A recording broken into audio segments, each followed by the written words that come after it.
Hello दोस्तों, good evening, Radhe Radhe. आप सभी का स्वागत है आपके अपने यूट्यूब चैनल प्रतिष्ठा हिंदी ज्ञानधारा में। तो आप सभी बताइएगा, आप सभी कैसे हैं। उम्मीद करती हूँ कि आप सभी अच्छे होंगे, स्वस्थ होंगे, मस्त होंगे और मन लगाकर पढ़ाई भी कर रहे होंगे। तो दोस्तों, अभी तक हम लोग संत कवियों के बारे में पढ़ रहे थे। आज हम उनसे जो कुछ महत्वपूर्ण पंक्तियां मिली हैं उनको आज हम देखेंगे कि कौन कौन से संत कवियों ने कौन कौन सी पंक्तियां लिखी हैं, जो कि परीक्षा में जो इम्पोर्टेंट पंक्तियां हैं, जो परीक्षा में पूछी जाती हैं, उनको आज हम देखेंगे और जो बन पड़ेगा उसे हम ट्रिक से याद कराने का भी प्रयास करेंगे। तो देर ना करते हुए क्लास की शुरुआत करते हैं। आइए देखते हैं। सबसे पहले अगर हम संत कवि की बात करें तो सबसे पहले आते हैं हमारे सामने कबीरदास जी। कबीरदास जी बहुत ही महत्वपूर्ण हैं और जब ये लेखक ही सबसे ज़्यादा महत्वपूर्ण है तो इनकी पंक्तियां कैसे इंपॉर्टेंट नहीं हो सकती, वो भी बहुत ही महत्वपूर्ण हैं तो बहुत ज़्यादा पंक्तियां, लेकिन हम एक एक करके हर एक पंक्ति को देखेंगे। ठीक है, तो सबसे पहली पंक्ति है, देखिएगा। झिलमिल झगड़ा झूलत बाकी रही न काहू, और गोरख अटके कालपुर कौन कहावे साहू। ये पंक्ति कबीरदास की है। लिखा है झिलमिल झगड़ा झूलत बाकी रही न काहू। इसमें आप एक शब्द पकड़िएगा, झिलमिल।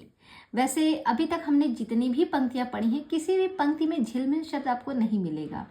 कबीरदास की ये पंक्ति है जिसमें आपको झिलमिल शब्द मिला है।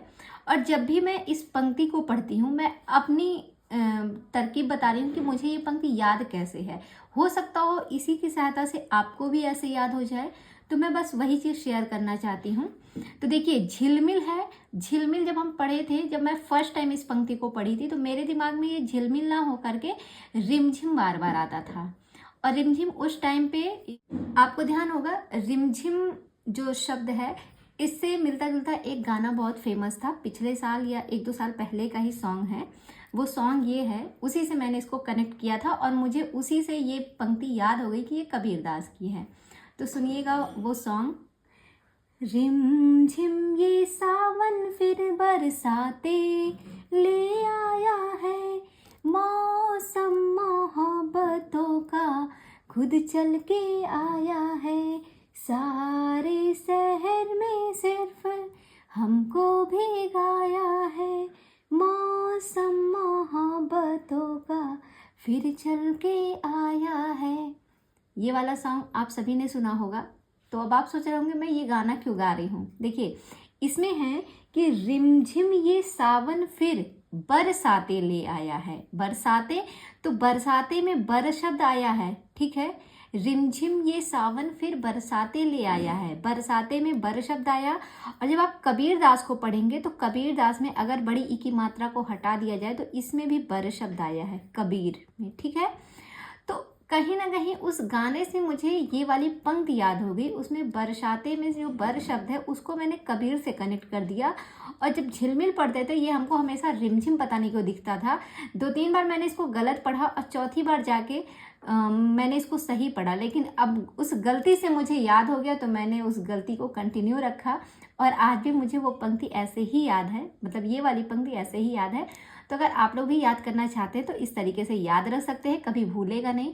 कभी कभी होता है कि कुछ गलतियों से हम सीख जाते हैं, तो मेरी इस गलती से मुझे ये वाली पंक्ति याद हो गई और आपको भी याद हो जाएगी। और नहीं तो आप ये ध्यान रखिएगा, जो कबीरदास हैं, कबीरदास की पंक्ति में ही झिलमिल शब्द आपको देखने को मिलेगा। इस तरीके से आप इनको ध्यान रख सकते हैं। आगे बढ़ते हैं। अगली पंक्ति है, बहुत दिवस ते हिंडिया सुन्नी समाधि लगाए, और करहा पड़िया गाड़ में दूर परा पछिताए। ये पंक्ति जो है किसकी है, ये भी कबीरदास की है। इसको कैसे याद करेंगे, देखिए इसमें लिखा है, पहली वाली जो लाइन है, बहुत दिवसते हिंडिया सुन्नी समाधि लगाए। कहते हैं कि जो है हिंडिया जो है सुन्नी समाधि लगाया हुआ, समाधि लगाया हुआ। तो लोग पूछते हैं कब से लगाया है, कब से तुम समाधि लगा के बैठे हो, तो कहते हैं बहुत दिवस हो गया, बहुत दिन हो गए। इसको आप ऐसे कनेक्ट करिएगा कि बहुत दिवस हो गया और हिंडिया जो है वो सुन्नी समाधि लगाए बैठा हुआ है। देखिए, मैं यहाँ पे अर्थ नहीं बता रही हूँ, मैं यहाँ पे ट्रिक बता रही हूँ कि आप कैसे पंक्तियों को पकड़ेंगे। क्यों? क्योंकि एग्जाम में जो है आपसे अर्थ नहीं पूछता है, आपसे जब भी प्रश्न बनता है आपसे पूछा जाता है ये पंक्ति है किसकी। लोगों की इतनी ज़्यादा पंक्तियां हैं कि आप कंफ्यूज हो जाते हैं कि ये पंक्ति भाई किसकी है। तो पंक्तियों को याद करने की ट्रिक मैं यहाँ पे बता रही हूँ, लेकिन हमें जो है परीक्षा को पास करना है। पास करने के लिए हमें चीज़ों को याद करने की ज़रूरत है, तो इसको समझने का प्रयास करिएगा। बहुत दिवस ते हिंडिया सुन्नी समाधि लगाए, तो सुन्नी समाधि कब से लगाया हुआ है? कब से? कब से हो जाएगा कबीर। कब से लगाया है समाधि? तो कहेंगे कब से, यानी कि कबीर की पंक्ति है, तो कहेंगे बहुत दिवस हो गया। बहुत दिवस ते हिंडिया सुन्नी समाधि लगाए। और कब, कोई पूछता है कि कब से लगाया गया, तो कब से आप कबीर को कनेक्ट करिएगा, आसानी से याद हो जाएगा। आगे बढ़ते हैं, देखिएगा अगली पंक्ति है, माधव मैं ऐसा अपराधी तेरी भगति होत ना साधी। होत नहीं साधी, ये पंक्ति किसकी है? ये भी कबीरदास की है। इसमें क्या कहते हैं कबीरदास? इसका अर्थ अगर आप समझना चाहेंगे तो इसमें कहते हैं कि हे प्रभु, मैं ऐसा अपराधी हूँ कि मुझसे ना तो तेरी भक्ति की जाती है और ना ही साधना हो सकती है। मैं तो तेरा ऐसा अपराधी हूँ कि मुझसे तो ना आपकी भक्ति ही हो पा रही है और ना ही मैं आपकी साधना ही कर पा रहा हूँ। तो ये कौन कहता है? ये कबीरदास जी कहते हैं। तो इसको तो आप ऐसे ही पढ़ के ही आपको समझ में आ जा रहा है कि ये बात किसके द्वारा कही गई है? कबीरदास के द्वारा। आगे कहते हैं, तंत्र न जानू मंत्र न जानू, जानू सुंदर काया। मैं ना तो तंत्र को जानता हूँ ना तो मंत्र जानता हूँ, मैं अगर कुछ जानता हूँ तो बस एक सुंदर काया, एक सुंदर मन को जानता हूँ। कौन कह रहा है? ये कबीरदास जी कहते हैं। कहते हैं ना तंत्र जानता हूँ ना मंत्र जानता हूँ, मुझे तंत्र मंत्र कुछ नहीं आता है।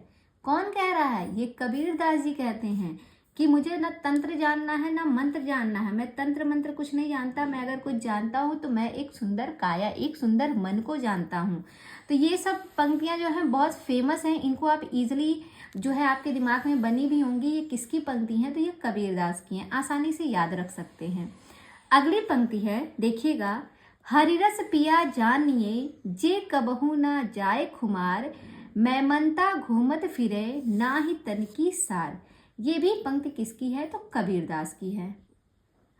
अब इनको हम कैसे याद रख सकते हैं? तो यहाँ पे देखिएगा लिखा है, हरिरस पिया जानिए जे कबहू न जाए खुमार। समझने का प्रयास कीजिएगा। कहते हैं कबीरदास जी कहते हैं कि भाई वही सब कुछ जान सकता है जिसने हरि रस को पिया है। कब जान सकते हो आप सब कुछ? लिखा है ना, हरि रस पिया जानिए जे कबहू न जाए खुमार। यहाँ पे जो कभी भी कुछ नहीं जानता, यहाँ ऐसा समझिएगा कि लिखा है जे कबहू न जाए, यानी कि जो कभी कुछ नहीं जानता वो भी जान सकता है। कब? जो कभी कुछ नहीं जान सकता वो भी जान सकता है। तो सामने वाले पूछेगा कब जान सकता है? कब से आप कबीर को कनेक्ट करिएगा, तो वो कहते हैं कि जब हरि रस को जो पी लेगा वो सब कुछ जान सकता है। हरि रस पिया जानिए जे कबहू न जाए खुमार, यानी कि जो कभी कुछ नहीं जानता है वो भी सब कुछ जान सकता है। कब जान सकता है? कब, यानी कि कबीर। तो वो कहते हैं कि जब हरि रस को जिसने पी लिया हो। समझ में आ गया कैसे इसको कनेक्ट करेंगे? कब से आप कबीर को समझिएगा। अगली पंक्ति है, दशरथ सुत तिहु लोक बखाना, राम नाम का मरम है आना। ये पंक्ति भी कबीरदास की है। आराम से ये पंक्तियां सभी ने याद भी की है और सबको रटी भी है। दशरथ सुत तिहु लोक बखाना, राम नाम का मरम है आना, ये पंक्ति कबीरदास की है। अगली पंक्ति है, देखिएगा, आपु ही देवा आपु ही पाती, आपु ही कुल आपु ही जाति। कबीरदास जी कहते हैं आप ही देव हैं, आप ही पाती ही हैं, आप ही कुल है और आप ही जाती हैं, आप ही सब कुछ हैं, मैं कुछ भी नहीं हूँ। कौन कह रहा है? ये कबीरदास जी कहते हैं। ये भी बहुत प्रसिद्ध पंक्तियां हैं। तो जो प्रसिद्ध पंक्तियां हैं वो सब तो आपको याद ही हैं, जो याद नहीं होती है उन पे ज़्यादा फोकस करिए। देखिए ये सारी तो आपकी बहुत प्रसिद्ध हैं और कई बार परीक्षा में पूछी भी गई हैं, तो ये आपको ध्यान है। आपु ही देवा आपु ही पाती, ये कबीरदास जी कहते हैं कि आप ही देव हैं, आप ही पाती हैं, आप ही कुल है और आप ही जाती हैं, आप ही सब कुछ है, मैं तो कुछ भी नहीं हूँ। ये कबीरदास जी के द्वारा कही गई पंक्ति है और ये आप सभी को अच्छे से याद भी है। अगली पंक्ति देखिएगा, तत्वमसि इनके उपदेशा ई उपनिषद कहे संदेशा। कहे हैं, अगली पंक्ति है, तत्त्वमसि इनके उपदेशा। और इस पंक्ति को आप ऐसे भी ध्यान रख सकते हैं कि कबीरदास जी जो है वो मतलब कुछ ना कुछ उपदेश ही दिया किए हैं लोगों को। और इस पंक्ति को आप ऐसे भी याद रख सकते हैं कि जो कबीरदास जी हैं वो अपनी बातों को उपदेश के माध्यम से हर पंक्तियों में कहे हैं। कोई ना कोई उपदेश जरूर रहा है उनकी पंक्तियों के माध्यम से जो कहा गया है। तो उपदेश ज्यादातर किसने दिया है? कबीरदास ने दिया है। इस तरीके से भी आप इनको थोड़ा सा दिमाग में बना सकते हैं, जो कि आप याद भी रहेगा आपको। अगली पंक्ति है, जग बलिक और जनक सवादा दत्तात्रेय वहे रस स्वादा। जग बलिक और जनक सवादा दत्तात्रेय वहे रस स्वादा। ये पंक्ति किसकी है? ये भी कबीरदास की पंक्ति है। अगली पंक्ति है, गहना एक कनक ते गहना, नामन भाव न दूजा, कहन सुनन कोई दुई करि पापिन, एक मिजाज एक पूजा। ये भी पंक्ति जो है किसकी है? कबीरदास की है। क्या कह रहे हैं? गहना एक कनक ते गहना, नामन भाव न दूजा, और कहन सुनन कोई दुई करि पापिन, एक मिजाज एक पूजा। ये पंक्ति किसकी है? कबीरदास की है। इस लाइन को एक दो बार पढ़िएगा, अच्छे से याद हो जाएगा। गहना, सोने और गहने की बात कौन कह रहा है? ज्वेलरी, गोल्ड की ज्वेलरी की बात कौन कह रहा है? कबीरदास जी कहते हैं। कबीरदास जी जो है सोने की ज्वेलरी की बात कर रहे हैं, गहने की बात कर रहे हैं। कौन? कब कौन कर रहा है? कब बात की जा रही है गहने की? कौन कर रहा है? तो कबीरदास जी कह रहे हैं गहने की। ठीक है, आगे कहते हैं, दिन भर रोजा रहत है, रात हनत है गाय, यह तो खून वह बंदगी, कैसे खुशी खुदाए। ये पंक्ति जो है ये भी कबीरदास के द्वारा कही गई है। ये तो सबको रटी है बचपन से ही कि दिन भर रोजा रहत है और रात हनत है गाय। दिन भर तो रोजा रहते हैं, फास्ट रहते हैं, और रात में जो है गाय को मतलब मारते हैं, जो बकरे उकरे उनका शोषण करते हैं। एक तरीके से आप इनको जो कह सकते हैं कि एक जीव की हत्या करते हैं। तो क्या फायदा है ऐसे व्रत और रोजे रहने का? ठीक है, तो ये बात कौन कहता है? कबीरदास जी कहते हैं। ये तो आप लोगों को याद ही है ये पंक्ति। अगली पंक्ति है, नया बिच नदिया डूबत जाए, मुझको तू क्या ढूंढे बंदे, मैं तो तेरे पास में। कहते हैं नया बिच नदिया डूबत जाए। नदिया कब डूब रही है? कब डूब रही है नैया? जो सॉरी, इसको कैसे याद रखेंगे? लिखा है नया बिच नदिया डूबत जाए। नदिया जो है ये कब डूब रही है? तो कहेंगे नैया के बीच में, नाय के बीच में। अगर नाय बीच में है तो नदी के बीच में अगर नाय है तो वो डूब जाएगी। ठीक है, नैया बिच नदिया डूबत जाए। कहेंगे नाय कब डूबेगी? कब डूबेगी? तो जब नदी के बीच में नाय रहेगी तो वो डूब जाएगी। इस तरीके से आप इसको समझने का प्रयास करिएगा। कब डूबेगी? नैया कब डूबेगी? कब से कबीर। कब डूबेगी? जब बीच में नदी के आ जाएगी तो नैया जो है वो डूब जाएगी। नैया यानी कि नाय। यहां से आप इसको कनेक्ट करिएगा, अच्छे से याद हो जाएगा।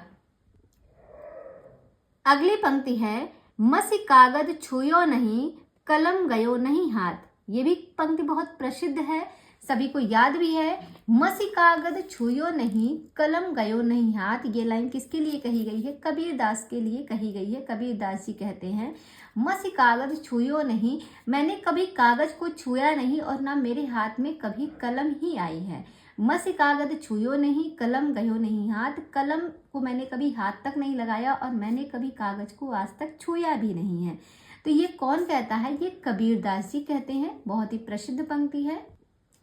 अगली पंक्ति है, तुम जिन जानो गीत है, यह निज ब्रह्म विचार। कहते तुम जिन जानो गीत है, तुम जिसको गीत जान रही हो वो क्या है? वो तो यह पूरा ब्रह्म विचार है। वो क्या है? वो ब्रह्मा का विचार है। तुम जिन जानो गीत है, तुम जिसे गीत जान रही हो वो क्या है? वो निज ब्रह्मा का अपना खुद का विचार है। ये बात कौन कह रहा है? ये कबीरदास जी कहते हैं। कबीरदास जी क्या कहते हैं? तुम जिन जानो गीत है, तुम जिसे गीत जान रही हो, तुम जिसको समझ रही हो कि ये गीत है, वो ब्रह्मा का अपना निज विचार है। ये कौन बता रहा है? ये कब हमें पता चला? जब कबीरदास ने हमें बताया। कब पता चला? जब कबीरदास ने बताया, यानी कि ये कबीरदास की पंक्ति है। अगली पंक्ति है, मैं कहता हूँ आँखिन देखी, तू कहता कागद की लेखी। ये भी बहुत प्रसिद्ध है। ये कबीरदास जी कहते हैं, मैं कहता हूँ आँखिन देखी, मैं तो कहता हूँ, मैंने जो आंखों से देखा मैं उसी को कहता हूँ, लेकिन तुम क्या कहते हो? तुम जो कागज में देखते हो, कागज में जो तुमने पढ़ा है, जो तुमने विद्या ग्रहण की है, पढ़े हो, जो लिखा हुआ पढ़ा गया, तुम उसको सच मानते हो, लेकिन मैं जो अपनी आंखों से देखता हूँ मैं उसको सच मानता हूँ। मैं कहता हूँ कागज लेखी, तो कहता मैं कहता हूँ आँखें देखी, तो कहता कागज की लेखी। ये कबीरदास जी की पंक्ति है, अच्छे से सब लोग जानते भी हैं। अगली पंक्ति है, हरि जननी में बालक तोरा। कौन कहता है? हरि जननी में बालक तोरा। हरि को अपनी माँ मान लिया और बालक कौन बन गया? कबीरदास जी खुद उनके बालक बन गए। हरि को अपनी माँ बना लिए और बालक कौन बन गया? तो कबीर खुद उनके बालक बन गए। ये भी पंक्ति कई बार पूछी गई है। हरि जननी में बालक तोरा, तो कौन किसका बालक हो गया? तो कबीर इनके बालक बन गए और हरि को अपनी माँ बना लिए। तो इस तरीके से आप इनको पढ़िएगा, चीज़ें याद रहेंगी। देखिए पंक्तियाँ वही रहती हैं, बस उनको जब आप उनको पढ़ा करिए तो 1 से 2 बार चीज़ों को थोड़ा सा पढ़िए, और राइटर जो लेखक होते उनको ज़रूर आप उस पंक्ति के साथ जोड़ के पढ़िए। कुछ रहता नहीं है, आपको चीज़ें अच्छे से याद हो जाएंगी, लेकिन जब लेखक को साथ में पढ़ेंगे तभी चीज़ें याद रहेंगी। बार बार पढ़ेंगे। जैसे अभी मैंने पढ़ा कि हरि जननी में बालक तोरा, तो मैंने कहा कि बालक तोरा, कबीर ने खुद को जो है उनका बालक बना लिया, और माँ किसको बनाया? कबीरदास ने हरि को बनाया। तो जब भी कभी आएगा तो आपको तुरंत समझ में आ जाएगा ये तो कबीरदास की पंक्ति है, क्योंकि मैंने इसको कबीरदास के साथ जोड़ दिया था।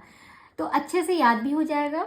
और अगर आपको ये सेशन पसंद आ रहा है, पंक्तियाँ आपको समझ में आ रही हैं, कुछ दिमाग में जा रहा है, याद हो रहा है, तो प्लीज़ आप वीडियो को लाइक कीजिएगा, और अगर चैनल पे आप पहली बार जुड़े हैं तो चैनल को सब्सक्राइब जरूर कीजिएगा। आगे देखिएगा, सतगुरु हमहु रीझ कर कहया एक प्रसंग, और बादल बरसा प्रेम का भीज गया सब अंग। कहते हैं ये पंक्ति किसकी है? कबीरदास की है। कहते हैं सतगुरु हमसो रीझ कर, सतगुरु हमसो रीझ कर कहया एक प्रसंग। कहते एक प्रसंग कहा गया है, सामने वाला सतगुरु हमसो रीझ कर, भाई हमसे रीझ गए। कौन कहते हैं? तो कबीरदास जी कहती हैं कि भाई हमसे रीझ कर एक प्रसंग कहा गया है, और बादल बरसा प्रेम का भीज गया सब अंग। और उसके बाद जो बादल जो है इस तरीके से प्रेम का बरसा, जैसे बरसात होती है बहुत घनघोर वाली, वैसे प्रेम की भी बरसात हुई है, और प्रेम की बरसात से मेरा पूरा अंग भीज गया है। जैसे बारिश होती है तो व्यक्ति का अंग भीग जाता है, वैसे प्रेम की बरसात जो हुई है उससे मेरा पूरा अंग भीग गया है। तो कौन किससे रीझ गया है? कबीरदास जी। कहते हैं कि कहिया एक प्रसंग कहा गया है, एक प्रसंग कहा गया है, लेकिन वो प्रसंग कब कहा गया, समझने का प्रयास करिएगा इस पंक्ति को। कहते हैं सतगुरु हमसु रीझ कर कहया एक प्रसंग, और बादल बरसा प्रेम का भीज गया सब अंग। तो किसका अंग भीज गया? कबीरदास का। कहते हैं एक प्रसंग कहा गया, एक कब कहा गया? तो कहते भाई प्रेम का एक प्रसंग कहा गया कि बादल की तरह ऐसे बरसात हुई प्रेम की, कि जैसे बादल बरसता है तो व्यक्ति भीग जाता है, वैसे प्रेम की बरसात से मेरा अंग अंग भीग गया, सब अंग भीग गया। हमसू रीझ कर, हमसे रीझ कर जो है हमें एक प्रसंग कहा गया हमारे प्रेम के संदर्भ में। इस तरीके से आप इसको पढ़िएगा, आपको ये पंक्ति याद हो जाएगी। इस पंक्ति को आप ऐसे भी याद रख सकते हैं, लिखा है सतगुरु हमसो रीझ कर कहया एक प्रसंग। तो किससे रीझ कर, कब कहा गया एक प्रसंग, कब कहा गया एक प्रसंग, कब कहा गया? यानी कि कबीरदास। तो कबीरदास जी कहते हैं हमसे रीझ कर, हमसे गुस्सा होकर एक प्रसंग कहा गया। कब कहा गया? जब हमसे रीझ गए थे, जब हमसे नाराज हो गए थे, हमसे गुस्सा हो गए थे, तब कहा गया। तो कब से कबीर हो जाएगा। अच्छे से ऐसे सिंपल सा याद करिएगा, कनेक्ट हो जाएगा। आगे बढ़ते हैं, अगली पंक्ति है, जेतु बावन बभनी जाए, तो आन बाट होई काहे न आया। जेतु बाभन बभनी जाया, तो आन बाट होई काहे न आया। ये भी पंक्ति किसकी है? कबीरदास की है। देखिए मेरे घर में थोड़ा सा काम चल रहा है, इसलिए आपको मशीन वगैरह की आवाज़ आ रही होगी, थोड़ा सा डिस्टर्ब हो रहा होगा, लेकिन मैं भी मजबूर हूँ, कहीं भी जाऊँगी इससे ज़्यादा आवाज़ आएगी, बस क्या करते हैं, आप ही मैनेज कर सकते हैं थोड़ा सा। तो अगली पंक्ति है, हरि मोरा प्यू मैं हरि की बहुरिया, हरि मोरा प्यू मैं हरि की बहुरिया। ये भी किसकी पंक्ति है? कबीरदास की है। अभी आपने क्या पढ़ा था कि हरि जननी में बालक तोरा, हरि को अपनी माँ बना लिए और खुद उनके बेटे बन गए, कौन? कबीरदास जी। और यहाँ पे क्या करते हैं? हरि मोरा प्यू, हरि को अपना पिया बना लिए और कहते हैं मैं हरि की बहुरिया, और खुद उनकी बहू बन जाते हैं, उनकी पत्नी बन जाते हैं, और हरि को क्या बना लेते हैं? अपना प्रिय बना लेते हैं, कौन? कबीरदास जी। इसको भी समझिएगा, दोनों पंक्तियां इन्हीं की हैं। हरि मोरा प्यू में हरि की बहुरिया और हरि जननी में बालक तोरा, दोनों पंक्ति किसकी है? कबीरदास की है।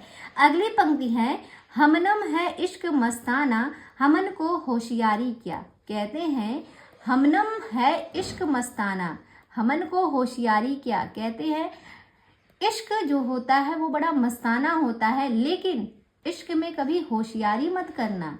कहते हैं ना, हमन है इश्क मस्ताना। कबीरदास जी कहते हैं कि हमारा जो इश्क है वो बड़ा मस्ताना है। किसका इश्क मस्ताना है? कबीरदास का। लेकिन कब हमारा इश्क मस्ताना रहेगा? इश्क कब मस्ताना रहेगा? जब हम अपने इश्क में होशियारी नहीं करेंगे। कहा जाता है अगर आप किसी से प्रेम करते हैं तो सच्चे मन से किया कीजिए, उसमें कोई छल कपट ना हो, कोई होशियारी ना हो कि आप इधर भी बात कीजिए, उधर भी, साइड में भी कोई और है आपकी ज़िंदगी में, तो अगर आप उससे होशियारी करेंगे तो आगे आपको अंजाम भुगतना पड़ेगा। तो कहते हैं इश्क मस्ताना तभी हो सकता है, कब हो सकता है? जब आप उसमें होशियारी ना करें। याद हो जाएगा किसकी है? कब से? कबीरदास। अगली पंक्ति है, साईं के सब जीव हैं किरि कुंजर दोए, साईं के सब जीव हैं किरि कुंजर दोए। ये पंक्ति किसकी है? कबीरदास की। कबीरदास जी कहते हैं कि साईं के ही सब जीव हैं, साईं के ही सब जीव हैं। ये पंक्ति जो है कबीरदास की है, बहुत फेमस है ये भी पंक्ति।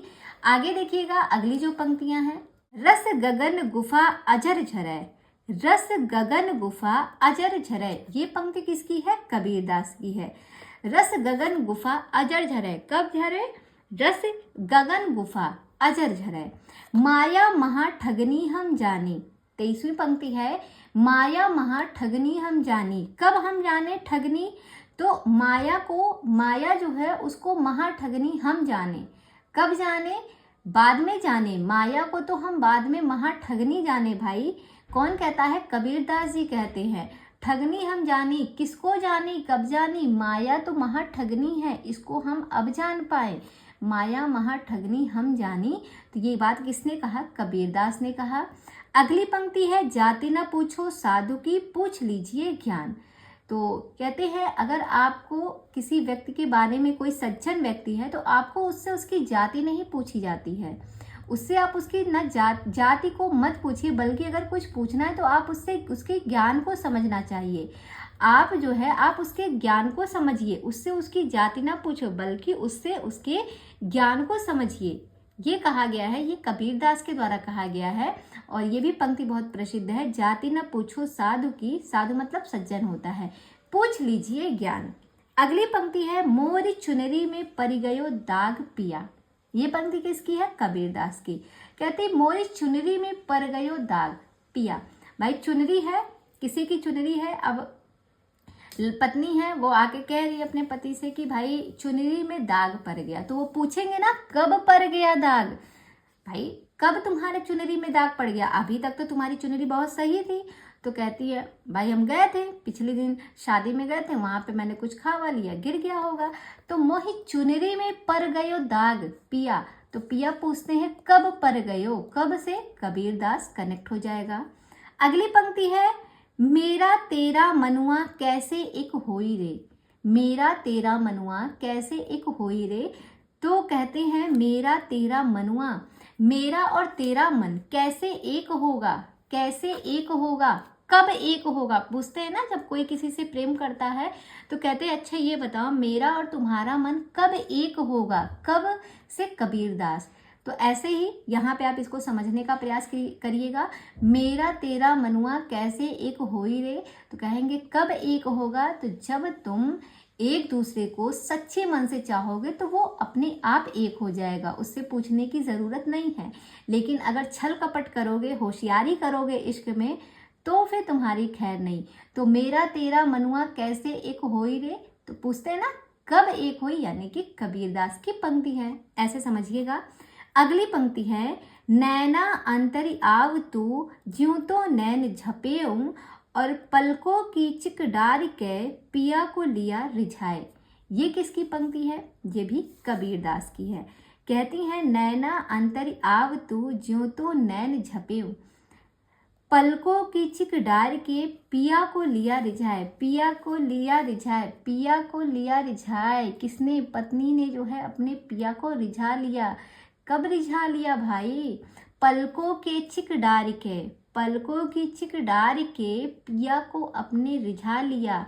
ये किसने किया? एक पत्नी ने अपने पति को रिझा लिया पलकों की चिक डार के।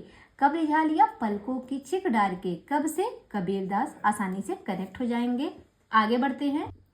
अगली पंक्ति है, भीजे चुनरिया प्रेम रस बूतन। क्या कहते हैं? भीजे चुनरिया प्रेम रस बूदन, ये कबीरदास की पंक्ति है। कहते हैं मेरी जो चुनरी है वो प्रेम के रस में जो है बूद रही है, भीग रही है। ठीक है, बूदन प्रेम रस बूदन, भीजे, मेरी जो चुनरिया है वो प्रेम के रस की जो बूंद है उससे भीग रही है। हाँ, तो ये कौन कह रहा है? कबीरदास जी के द्वारा कहा गया है, भीजे चुनरिया। अभी तो हमने पढ़ा था कि मोरी चुनरी में पड़ गया दाग पिया, तो पिया पूछते हैं कब पड़ गया? तो कह भाई अब कब पड़ गया? जब दाग पड़ा तो कब पड़ा? तो बताएंगे अपना कि भाई परसों गए थे, नरसों गए थे, 2-3 दिन पहले गए थे पार्टी वार्टी में, कुछ खा लिए होंगे, दाग पड़ गया। तो कब से कबीर? अब क्या कह रही है? अब कह रही है चुनरिया प्रेम रस बूदन। कहती है भीजे चुनरिया प्रेम रस बूदन। भीजे चुनरिया, तो पूछते हैं चुनरी तुम्हारी कैसे भीग रही है? तो कहेंगी प्रेम के रस की बूंद से मेरी चुनरी जो है वो भीग रही है। कब भीग रही है? कैसे भीग रही है? कब तुम्हारी चुनरी भीग गई? तो प्रेम की रस के बूंद से मेरी चुनरी भीग गई। कब? कब को आप पकड़िएगा, कब से हो जाएगा कबीरदास, यानी कि कबीरदास जी कहते हैं। अगली पंक्ति है, गुर मोही घुटिया अजर पियाई। गुर मोही घुटिया अजर पियाई, ये पंक्ति किसकी है? कबीरदास की पंक्ति है। अगली है, दुल्हन गावहु मंगल चारु हमरे घर आए राजा राम भरतार। ये तो बहुत प्रसिद्ध पंक्ति है, सभी को याद होगी। दुल्हन गावहु मंगल चारु, ये पंक्ति किसकी है? ये भी कबीरदास की है। आगे है, पीछे लागा जाई था लोक वेद के साधि, आगे थे सतगुरु मिल्या दीपक दिया हाथी। पीछे लागा जाई था लोक वेद के साधि, ये पंक्ति किसकी है? ये भी कबीरदास की है। अगली पंक्ति है, घूंघट के पट खोल बहुरिया। घूंघट के पट खोल बहुरिया, किसकी पंक्ति है? कबीरदास की है। इसको आप कैसे ध्यान रखेंगे? देखिए, जब नई नवेली दुल्हन आती है घर में तो वो घूंघट किए रहती है। अगर घूंघट नहीं करे रहेगी तो घर वाले पहले सुनाएंगे, ये देखो जरा, इनको घर में रहने का सलीका ही नहीं पता है, ये तो ऐसे सर अपना खोल के घूम रही हैं। तो बहुरिया से कहते हैं, जैसे बहुरिया तो अपने हिसाब से घूंघट, भाई अब ससुराल में गई है तो घूंघट करके ही जाएगी, घूंघट किए ही रहेगी, उसको थोड़ी ना पता है मुझे किसके सामने घूंघट हटाना है, किसके सामने घूंघट करना है। अभी तो वो नई नवेली है। अब जितने लोग वीडियो देख रहे हैं, जितने लोगों की शादी हो गई होगी, वो इस चीज़ को समझ रहे होंगे। तो यहाँ पे पूछा जाता है कि मतलब बहुरिया से कहा जा रहा है कि घूंघट के पट खोल बहुरिया। तो भाई अगर किसी बहू से कहा जाएगा तुम अपने घूंघट को हटा दो, तो बहू पूछेगी ना कि हमको कब हटाना है अपना घूंघट, हम ऐसे कैसे हटा दे घूंघट, हमको तो बताइए कि हमें कब अपना घूंघट हटाना है। ये छोटे लोग हैं, ये बड़े लोग हैं, जब आप उनको बताएंगी तब वो समझ पाएंगी कि हमें इनके सामने घूंघट नहीं करना है, इनके सामने करना है। तो घूंघट के पट खोल बहुरिया, तो बहुरिया पूछती है कब मैं अपने घूंघट के पट खोलूं? कब? यानी कि कबीरदास। समझ में आया कैसे इसको याद रखेंगे? अगली पंक्ति है, सपने में साईं मिले सोवत लिए जगाए। सपने में साईं मिले सोवत लिए जगाए। कहते हैं सपने में भाई मुझसे साईं मिलने आए और मैं सो रहा था, मुझे जगा दिया। साईं कब मिले? कब मिले? तो कहते हैं सपने में साईं मिले और मैं सो रहा था, मैं तो सो रहा था तो मुझे जगा दिया और मेरे सपने में मुझे साईं मिले। कब मिले? तो सपने में साईं मिले। किससे? कबीरदास से। कब से? कबीरदास। अगली पंक्ति है, देखिएगा, संतो आई ज्ञान की आधी। संतो आई ज्ञान की आधी, इसमें संत आया है और आप ये भी बहुत प्रसिद्ध पंक्ति है। जैसे दुल्हन गावहु मंगल चारु वाला है, वैसे ये भी पंक्ति बहुत प्रसिद्ध है। संतो आई ज्ञान की आधी कबीरदास की है। अगली पंक्ति है, पूजा सेवा नेम व्रत गुड़ियन का सा खेल। कहते हैं ये जो पूजा है, सेवा है, ये नेम और व्रत, ये सब जो लोग रखते हैं, ये गुड़ियन का सा खेल है। ये कौन कह रहा है? ये कबीरदास जी कहते हैं कि ये सब तो गुड़ियन सा खेल है। पूजा सेवा नेम व्रत ये सब क्या है? ये गुड़ियन सा खेल है। कौन कहता है? कबीरदास जी कहते हैं। अगली पंक्ति है, गुरु गोविंद दो खड़े काके लागू पाए। कहते हैं गुरु और गोविंद दोनों खड़े हैं, मुझे समझ नहीं आ रहा है मैं किसके पैर पहले लगूं। हाँ, काके लागू पाए, किसके पैर पहले लगूं, ये कौन कह रहा है? ये कबीरदास जी कहते हैं, गुरु गोविंद दो खड़े काके लागू पाए। गुरु और गोविंद दोनों मेरे सामने खड़े हैं, तो मुझे पहले किसके पैर लगना चाहिए? ये कौन कह रहा है? ये कबीरदास जी कहते हैं। समझिएगा। और ये पंक्ति भी काफी प्रसिद्ध है। और लास्ट पंक्ति है, तरसै बिन बालम मोर जिया। तरसै बिन बालम मोर जिया। तो जो ये जिया किसके बिना तरस रहा है? तो कहते हैं बालम, अगर बालमा नहीं है साथ में तो मोरा जिया जो है, मेरा जो मन है वो बड़ा तरस रहा है उनके लिए। तो यहाँ लिखा है ना, तरसै बिन बालम मोर जिया, यहाँ बालम की जगह कर लीजिए कबीर। तरसै बिन कबीर मोर जिया, इसको जब भी पढ़ेंगे तो आप ऐसे याद भी रख सकते हैं, तरसै बिन कबीर मोर जिया, और नहीं तो ऐसे याद रख सकते हैं, तरसै बिन मोर जिया। ऐसे अगर कोई पूछे तरसै बिन मोर जिया तो कहेंगे किसके बिना तुम्हारा जो है मन जो है वो तरस रहा है, तुम्हारा जिया जो है वो तरस रहा है, तो कहेंगे मोर बालम बिना मोर जिया तरस रहा है। मोर बालम बिना, कब तरस रहा है? बालम मेरे नहीं है, मेरे प्रिय नहीं है मेरे साथ, इसलिए मेरा जो मन है, मेरा जो जिया है वो तरस रहा है। तो ये इससे कनेक्ट हो जाएगा, ये कबीरदास का है। नहीं तो ऐसे कर सकते हैं, तरसै बिन कबीर मोर जिया, मतलब कबीर के बिना जो है मेरा जो जिया है वो तरस रहा है, मेरा मन तरस रहा है, मैं उनको चाहती हूँ। इस तरीके से आप इनको याद रख सकते हैं। तो यहाँ पे आज हमने कबीरदास की जितनी भी महत्वपूर्ण पंक्तियाँ थीं उनको याद करने का प्रयास किया है, और जो जो बहुत महत्वपूर्ण थी उनको तो आप सभी लोग याद कर ही चुके हैं, लेकिन कुछ पंक्तियाँ इनकी जो थी जो हमें जल्दी याद नहीं होती उनको मैंने याद कराने का प्रयास किया है। और अगर आपको उस तरीके से याद हुआ है तो प्लीज़ एक बार कमेंट करके बताइएगा कि हाँ आपको ट्रिक जो है वो पसंद आई है और आपको चीज़ें याद हो रही हैं। क्लास जैसी भी लगे एक बार कमेंट करके ज़रूर बताइएगा। और अगर अभी तक चैनल को किसी ने मेरे सब्सक्राइब नहीं किया है, कोई इसमें नया जुड़ा है, तो प्लीज़ चैनल को भी सब्सक्राइब कीजिएगा। कल हम बात करेंगे नामदेव की पंक्तियों के विषय में, तो मिलते हैं कल ठीक शाम 6 बजे। तब तक के लिए आप सभी स्वस्थ रहिए, मस्त रहिए, पढ़ते रहिए और पढ़ाते रहिए। तब तक के लिए बाय बाय, टेक केयर।